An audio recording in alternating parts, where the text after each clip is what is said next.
Hey cycling friends, James with Team Finish Strong, and I'm here today to try out a new product from Magene, a pair of P715K power meter pedals.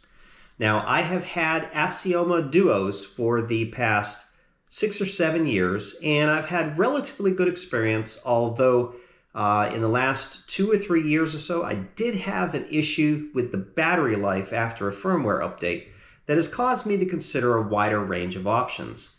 And given the starting price of the Magene at $499 versus the higher price of the Asiomas, I decided to give them a try. So for those of you who perhaps are a little afraid to try a less proven product, then come along with me and see how my experience goes with these, because I'm willing to take a chance on these Chinese-made products and see how they last. I'm going to be doing a follow-up video at 1,000 kilometers and 10,000 kilometers and let you know how their longevity works for me. Now, these Magene products, they are fairly comparable to other brands out there in the marketplace. They claim a 1% accuracy, 2,500 watts of power recording capability. They do provide pedals in both the Look Keo format, which is what I have, and the Shimano format. So if you're looking to replace a set of pedals you already have, it's worth giving these a consideration. And I'm going to try them out right now. Let's take a look and see what's in the box. This is my very first time looking at these, so it'll be interesting to see what we have.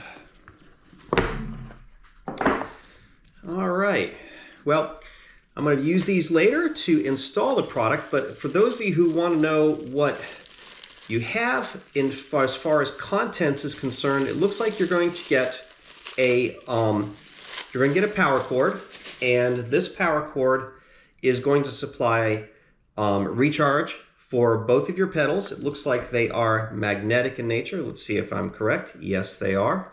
They are magnetic, and it requires a USB-A for charging capability.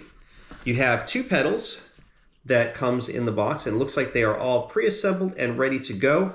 I understand from some prior research that there are a couple of washers that you will need to employ, and you need to employ them with the correct side facing the crank in order for these to be properly installed without damage to the sensors. And that's it. That is a very simple unboxing.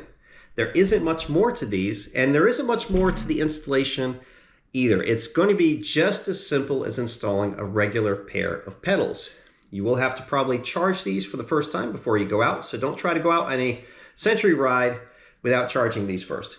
They do claim up to 120 hours of capacity in terms of your runtime, so we'll see how that fares in the long run as well. And that's the extent of the unboxing, folks. I will let you know how well or how not well these perform in a later follow-up video. Well, take care, God bless, and as always, finish strong.